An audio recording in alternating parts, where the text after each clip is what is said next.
For the longest time, computers were easy to work on. Even now, quite a few computers have modular parts like screens, RAM, and storage, but for some reason there are companies being praised for bringing that back.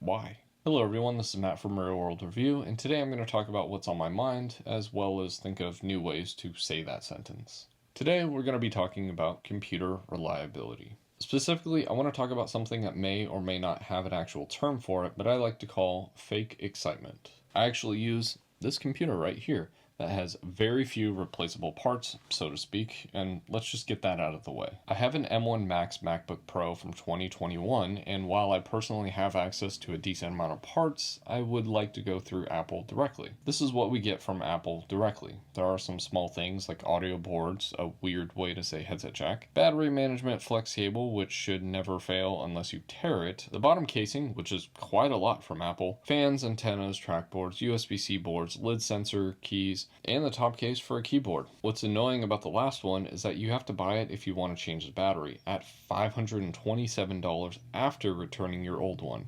Wow.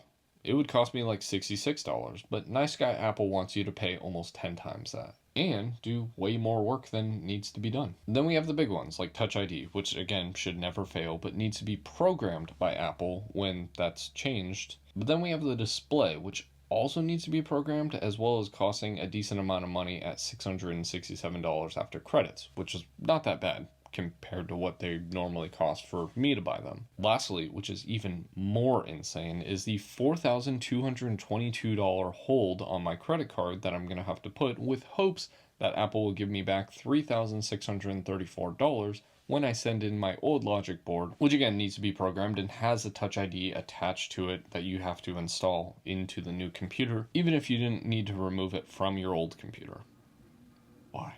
Now, there are very few laptops that actually have removable CPUs, and that follows this trend. But not being able to remove the storage and RAM is terrible, to the point that people actually think that this is a norm when it's not. Besides Chromebooks, I can almost always change the RAM, screen, and SSD with ease on any of these modern HP or Dell computers that people bring to me. So you can take a company like Framework that prides themselves in DIY and part availability, just like Fairphone. While Framework does a decent job on this, the repair parts for the Fairphone can just be so much compared to what you get from outside vendors or eBay to buy parts for the phones. For both companies though, the price of entry is just way too much. Compared to buying a used phone or even a new phone in the Fairphone's spec range, you find that the Fairphone ends up costing more to enter and even more if you break the screen. My example years ago that still stands is that you can buy two Pixel 5s for the price of one Fairphone 4.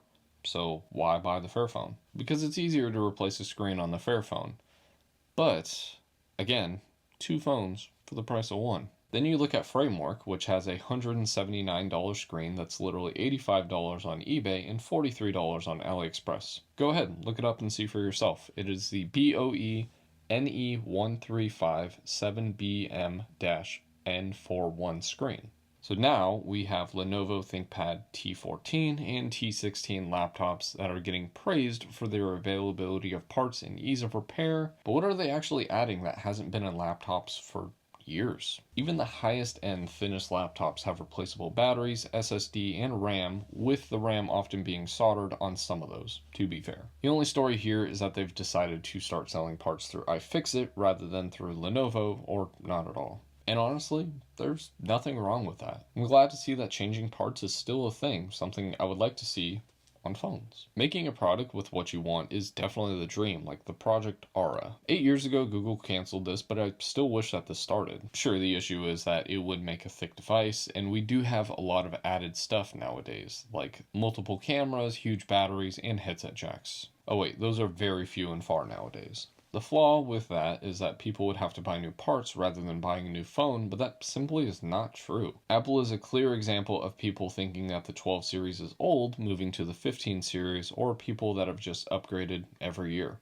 On top of that, I just showed you a $179 screen that you can buy for at least half off in other places, but guess what? People are still going to buy from Framework. Even if the cost is more, the value in knowing that it comes from a good company or is just convenient is the reason why lots of these companies exist in the first place. Will some companies fail? Sure.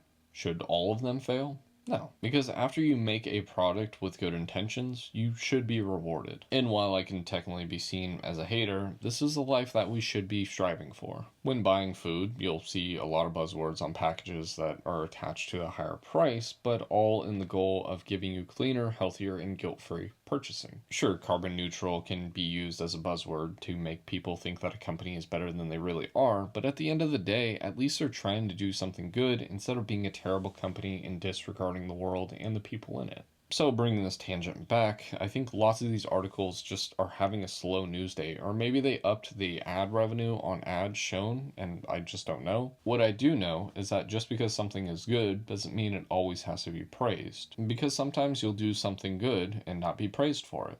And that's okay. Doing good is something that we should all do, regardless of 0 people or 1,000,000 people see it. And that's all I got today. Discuss in the comments, and as always, thanks for watching.